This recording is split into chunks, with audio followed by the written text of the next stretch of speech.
نحمده ونصلي ونسلم على سيدنا ومولانا محمد وعلى آله الطيبين الطاهرين وأصحابه المخلصين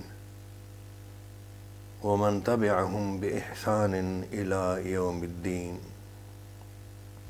أما بعد فأعوذ بالله من الشيطان الرجيم. بسم اللہ الرحمن الرحیم.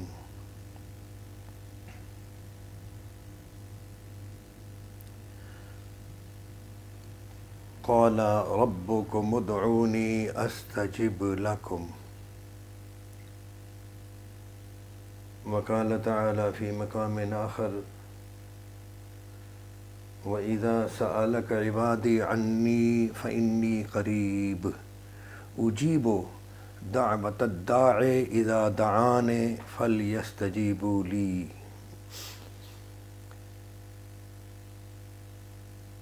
قال النبی صلی اللہ علیہ وآلہ وسلم کل نبی یجاب او کما قال صلی اللہ علیہ وآلہ وسلم. صدق اللہ العلی العظیم و صدق رسولہ النبی الکریم الامین. اللہم صلی علی سیدنا و مولانا محمد النبی الامی وعلی آلہ و اصحابہ وبارک وسلم.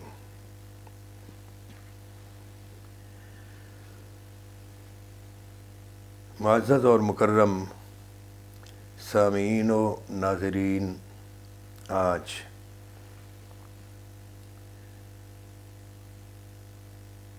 جناب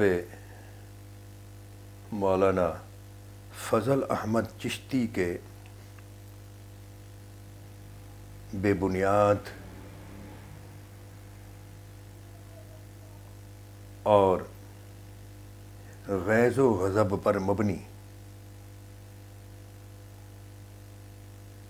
اعتراضات کا جو سلسلہ، اعتراضات کے جوابات کا جو سلسلہ ہم نے شروع کر رکھا ہے، یہ اس کی چوتھی مجلس ہے، پانچویں ہے، چھٹی مجلس ہے. اچھا، اللہ اکبر. اور یہ جیسا کہ میں کئی بار عرض کر چکا ہوں کہ وہ ظالم شخص جس نے یہ جھوٹا پلندہ بنایا، اس نے ہیڈنگ کیمپ کی صحابی رسول حضرت امیر معاویہ رضی اللہ عنہ کی بارگاہ میں گستاخیاں اور جھوٹے الزامات. اس کے تیسرے نمبر کو ہم آج شروع کر رہے ہیں. لکھتا ہے تیسرے نمبر پر، آپ میں دعا نبوی اللہ جعل ہو. یہ غلطی ہوگی لکھنے والے سے، جلدی ہوگی نا اس ظالم کو ہمارے خلاف لوگوں کو ابھارنے کی، تو لکھنا تو تھا اللہم اجعل ہو ہادین مہدین کی تاثیر نہیں پائی گئی، تو اللہم کے بجائے انہوں نے اللہ ہو لکھ دیا. الاحادیث الموضوعہ صفحہ نمبر 176 اور 177 سے اس شخص نے یہ نقل کیا ہے. آپ میں دعائے نبوی اللہم اجعلہ ہادیا مہدیا کی تاثیر نہیں پائی گئی. حضور نے جو دعا مانگی اللہ اس کو ہادی مہدی بنا دے، اس کا اثر نہیں دیکھا پایا گیا آپ کے اندر ہے. اور تیرے خنزیر کے اندر ہے، تیرے باپ کا تو کہتا ہوگا کہ میں جتنا عالم بنا ہوں، جو کچھ بنا ہوں، بڑا محقق بنا ہوں، مجدد بنا ہوا ہوں، یہ والدین کی دعا ہے. لاکھ لعنت ہے. تیرے والدین کی دعا کا اثر تجھ میں نظر آتا ہے، رسول کی دعا کا اثر صحابی میں نظر نہیں. یہ صفحہ نمبر 176-77 پر ہے. میں نے اس سلسلے میں 2 آیتیں پڑھی ہیں. اللہ رب العزت نے ارشاد فرمایا ہے کہ اللہ تعالیٰ تمہیں فرماتا ہے کہ مجھ سے دعا مانگو، میں تمہاری دعا قبول کروں گا. دوسری جگہ پر ہے کہ میرے بندے آپ سے پوچھتے ہیں میرے بارے میں تو آپ بتائیں کہ میں قریب ہوں، دعا قبول کرتا ہوں دعا مانگنے والے کی جب وہ مجھ سے مانگے۔ یہ ہر ایک کے لیے ہے۔ تو اللہ کا کوئی نبی جو دعا مانگتا ہے اللہ تعالیٰ اس دعا کو رد نہیں فرماتا۔ حدیث پاک بھی میں نے پڑھی ہے، حضور نے فرمایا ہر نبی کی دعا قبول ہوتی ہے، اور ہمارے نبی صلی اللہ علیہ وآلہ وسلم کی شان اقدس یہ ہے کہ بعض مرتبہ اللہ تبارک و تعالیٰ نے پہلے فرما دیا محبوب مجھ سے آپ نے فلاں چیز نہ مانگنا، کہ کہیں حضور مانگیں تو اللہ تعالیٰ کو انکار کرنا پڑے، تو اللہ تعالیٰ پہلے فرما دیتا تھا، چونکہ وہ رد نہیں فرماتا نا نبی کی خواہش کو، نبی کی دعا کو۔ تو یہ جو ہے اللہم اجعلہ ہادیا مہدیا، انہوں نے لکھا ہے کہ ظہور فیضی کہتا ہے آپ میں یعنی معاویہ میں آپ میں دعائے نبوی اللہم اجعلہ ہادیا مہدیا کی تاثیر نہیں پائی گئی، بعین ہی یہ الفاظ تو نہیں ہیں میری کتاب میں، اور جتنے بھی ہیں یہ سیاق و سباق سے ہٹا کر، آگے پیچھے سے ہٹا کر، جیسا کہ آج کل میرے یہ جو بیان ہے ان کے ساتھ بھی کیا جائے گا، جیسا کہ آج کل ایڈیٹنگ کیا جاتا ہے نا، تو پتہ نہیں کیا سے کیا بنا دیا جاتا ہے، اس کو مثبت کو منفی اور منفی کو مثبت اور وغیرہ وغیرہ۔ تو یہ گھاٹی ہے، تو اس دور میں بہت مشکل کہ آدمی بولنے کے لیے بیٹھ جائے اور کسی دشمن کو یا مخالف کو جواب دینا شروع کرے، تو جن کو اللہ تعالیٰ کا خوف نہیں ہوتا تو پھر وہ ایڈیٹنگ کر کے گڑبڑ کر دیتے ہیں اور الٹا اس پر بنا دیتے ہیں معاملہ۔ تو اس تحریر میں بھی اس شخص نے ایسا ہی کیا ہے۔ حقیقت کیا ہے؟ حقیقت یہ ہے کہ اس حدیث کے بارے میں محدثین کے کئی گروہ ہیں، یوں سمجھ لیے 2 گروہ ہیں۔ بعض محدثین نے اس حدیث کو، اس روایت کو موضوع اور باطل کہا ہے، بعد نے امام ترمذی رحمۃ اللہ تعالی علیہ چونکہ سنن ترمذی میں لائے ہیں، تو بعد نے اس کو اس پر خاموشی اختیار کی ہے، بعد نے کچھ اپنا نقطہ نظر پیش کیا ہے۔ کچھ ایسے بھی ہیں جنہوں نے ترمذی شریف کی شرح کی، یا یہ حدیث ترمذی سے پھر مشکات والے نے بھی لی، صاحب مشکات نے، تو کچھ ایسے بھی ہیں جنہوں نے ترمذی کی شرح کرتے ہوئے اس حدیث کی طرف توجہ ہی نہیں کی،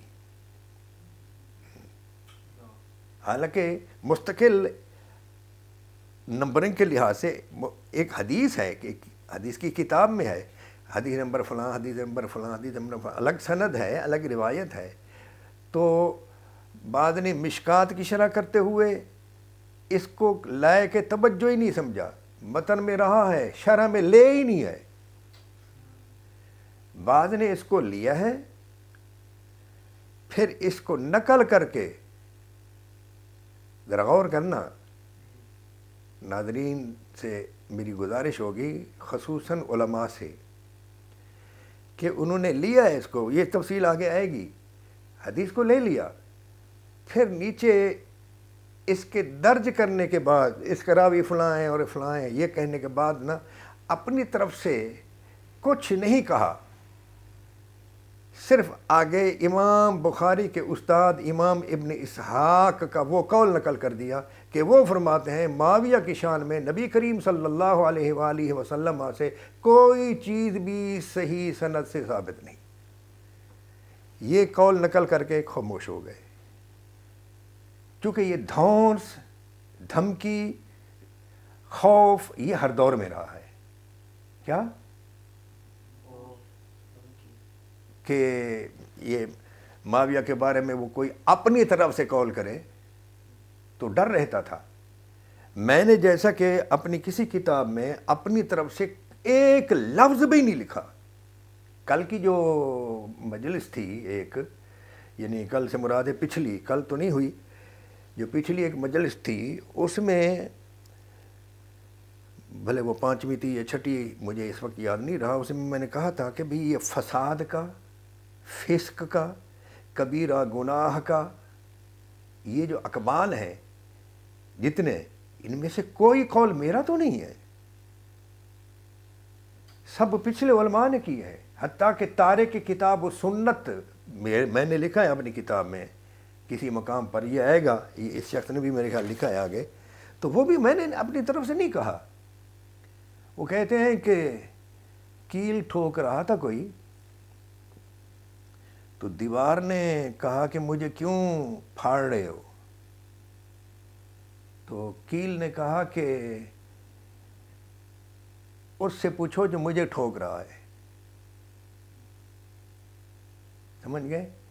مجھے ملزم نہ بنایا جائے فقط، یا مجرم نہ بنایا جائے۔ چشتی صاحب کو چاہیے کہ وہ علم کا کوئی حیا کریں، علم کا کچھ لحاظ کریں، ہاں جی، اور فقط غصے کا اظہار نہ کریں، عدل بھی کریں، کچھ انصاف بھی کریں۔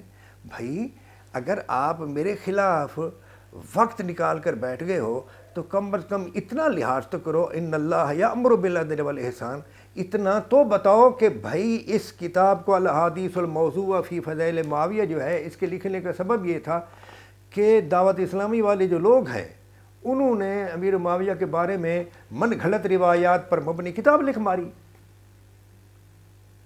اور ایک لاہور کے مولوی نے متعدد من گھڑت روایات، باطل روایات اس کی شان میں بیان کر ڈالی۔ تو میں نے ان کا جو تعاقب کیا ہے، اتنا تو بتائیں میرا وہ تعاقب کس حد تک صحیح ہے۔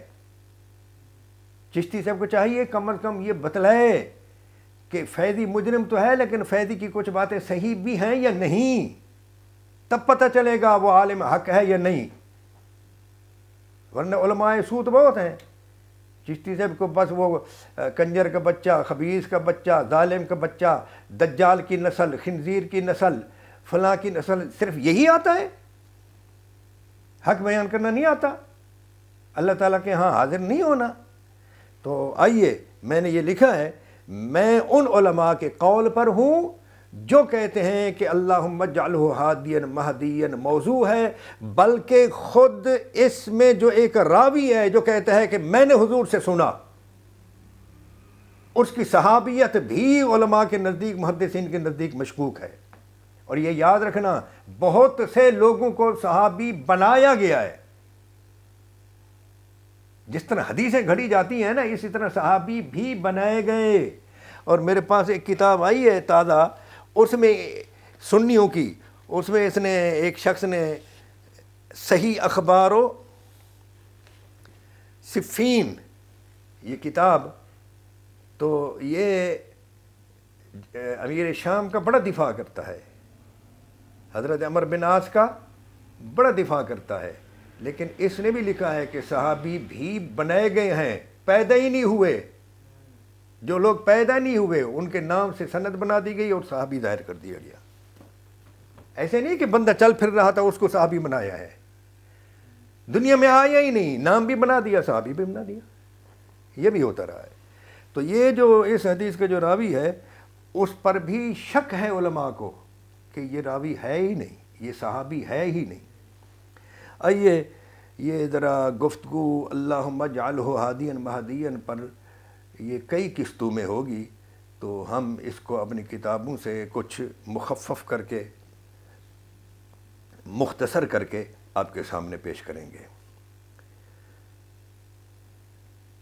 اس حدیث کو فیضان امیر معاویہ میں دعوت اسلامی کے حضرات نے بھی نقل کیا ہے، صفحہ 166 پر، اور اس کو لاہور کے ایک مولوی نے بھی بڑے فاتحانہ اور فاخرانہ انداز میں بیان کیا ہے، اور کہا ہے کہ اس پر امام ترمذی رحمۃ اللہ تعالی علیہ نے مناقب معاویہ کا باب قائم کیا ہے۔ راکب الحروف اس حدیث کی سندی اور معنوی حیثیت پر اس سے قبل اپنی بعض کتب میں حسب ضرورت مختصراً گفتگو کر چکا ہے، اب میں اس پر مفصل روشنی ڈالنا ضروری سمجھتا ہوں۔ اس تفصیل سے ہمارا مقصد اس امر کی وضاحت کرنا ہے کہ کسی کی شان میں دعائیہ حدیث کا ہونا واقعی اس کی فضیلت کی دلیل ہوتا ہے، لیکن ساتھ ہی یہ دیکھنا بھی ضروری ہوتا ہے کہ آیا اس دعا کی قبولیت کی تاثیر اس شخص میں پائی بھی گئی یا نہیں۔ اچھا، اب اس حدیث کا صحیح ہونا یا غلط ہونا جو ہے نا، باطل ہونا، اگر ہم اس کو بہت جلد ہی ختم کرنا چاہیں اس ٹاپک کو، تو 2 منٹ میں ہو سکتا ہے۔ وہ اس طرح کہ اس کا معنی ہے اے اللہ معاویہ کو ہدایت دینے والا بنا دے، ہادین ہدایت یافتہ، مہدین ہدایت یافتہ بنا دے، واہدے بے ہی، اور اس کے ذریعے لوگوں کو ہدایت دے، جس کے بارے میں نام لے کر کہا جائے، یہ اشارہ کیا جائے بھی یہ جو شخص ہے نا، اس کو ہادی بھی بنا دے، ہدایت یافتہ بھی بنا دے، اور اس کے ذریعے لوگوں کو بھی ہدایت دے، تو وہ مکمل دعا قبول ہوگی یا آدھی؟ نبی کی دعا ہے، مکمل ہوگی نا۔ تو آئیے قادری صاحب یہ ذرا غور فرمائیں، آپ بھی بیٹھے ہیں۔ صحیح مسلم میں حدیث ہے، صحیح مسلم کتاب الامارہ اور باب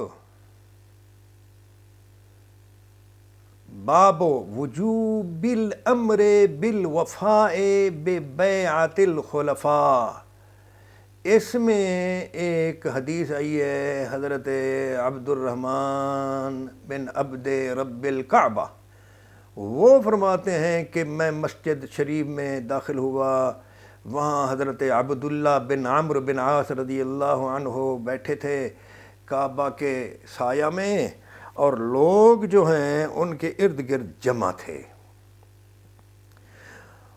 لمبی حدیث ہے جس میں یہ ہے کہ جب کوئی ایک شخص خلیفہ ہو جائے تو پھر دوسرا کوئی شخص کھڑے ہو کر خلیفہ ہونے کا دعویٰ کر دے، تو اس دوسرے کو جب پہلے خلیفے کی بیعت پوری ہو جائے، پھر کوئی مدعی کھڑا ہو جائے خلافت کا، تو اس دوسرے کو قتل کر دو۔ باقی چیزیں بھی بیان کیں کافی۔ تو حضرت عبد الرحمن فرماتے ہیں کہ میں اٹھا اور ان کے قریب ہوا، کن کے؟ حضرت عبداللہ بن عمرو کے، اور میں نے ان سے کہا میں آپ کو اللہ کی قسم دے کر پوچھتا ہوں، آپ یہ فرمائیں کہ آپ نے اس کو خود رسول اللہ صلی اللہ علیہ وآلہ وسلم سے سنا ہے؟ تو انہوں نے اپنے کانوں کی طرف اور اپنے دل کی طرف اپنے ہاتھوں سے اشارہ کیا، یوں میں نے اپنے ان دونوں کانوں سے سنا ہے، اور میں نے اپنے اس دل میں یاد رکھا ہے جو کچھ حضور نے بیان فرمایا تھا۔ تو جب انہوں نے کہا کہ ہاں میں نے خود حضور سے سنا ہے، تو عبد الرحمن کہتے ہیں کہ میں نے انہیں کہا عبداللہ بن عمرو کو، ھذا ابن عمک معاویہ، تو یہ آپ کے چچا کا بیٹا معاویہ ہے، یا امرنا ان ناکل اموالنا بیننا بالباطل، یہ ہمیں حکم کرتا ہے کہ ہم آپس میں ایک دوسرے کا مال باطل طریقے سے کھائیں، وَنَقْتُلَ أَنفُسَنَا، اور ہم ایک دوسرے کو ناحق قتل کریں، واللہ یقول، جبکہ اللہ تعالیٰ فرماتا ہے یا ایھا الذین آمنوا لا تأکلوا اموالکم بینکم بالباطل الا ان تکون تجارۃ عن تراض منکم ولا تقتلوا انفسکم ان اللہ کان بکم رحیما، اے ایمان والو آپس میں ایک دوسرے کا مال باطل طریقے سے مت کھایا کرو، مگر یہ کہ تمہارے درمیان رضامندی سے تجارت ہونی چاہیے، ولا تقتلوا انفسکم، اور اپنے آپ کو یعنی ایک دوسرے کو قتل نہ کیا کرو، بے شک اللہ تعالیٰ تم پر رحیم ہے۔ سورۃ النساء آیت نمبر 29۔ جب بہت بڑا حملہ ہے، تقریر کرتے ہوئے انہوں نے آ کر یہ کہا آپ نے اگر حضور سے یہ سنا ہے تو آپ کے چچا کا بیٹا معاویہ تو یہ کرتا ہے، تو اس پر حدیث پاک میں ہے فسکت ساعتاً، حضرت عبداللہ بن عمرو کچھ دیر کے لیے خاموش ہو گئے۔ اگر یہ سیدنا صدیق اکبر رضی اللہ تعالیٰ عنہ کے بارے میں کہا جاتا، اگر سیدنا عمر بن خطاب فاروق اعظم رضی اللہ تعالیٰ عنہ کے بارے میں کہا جاتا کہ وہ کہتے ہیں کہ ناحق مال کھاؤ آپس میں اور ناحق ایک دوسرے کو اونچا بولے قتل کرو، تو فساکت ساعتن کچھ دیر کے لیے خاموشی کرتے نہیں، فوراً بولتے کیا بکتا ہے تو، لیکن خاموش ہو گئے اس لیے کہ معاملہ اتنا آسان نہیں تھا، خاموش ہو گئے اور پھر جب بولے تو کیا بولے، اوے تو کہاں سے بولتا ہے، تیرے پاس کیا ثبوت ہے، کیوں بول رہا ہے، نہیں کچھ بھی نہیں کہہ سکے، کیا کہا اتے ہو فی طاعت اللہ، خاموش رہنے کے بعد منہ سے جملہ نکلا تو یہ نکلا میاں اللہ کی اطاعت میں اس کی اطاعت کرو اور اللہ کی نافرمانی میں اس کا کہنا نہ مانو،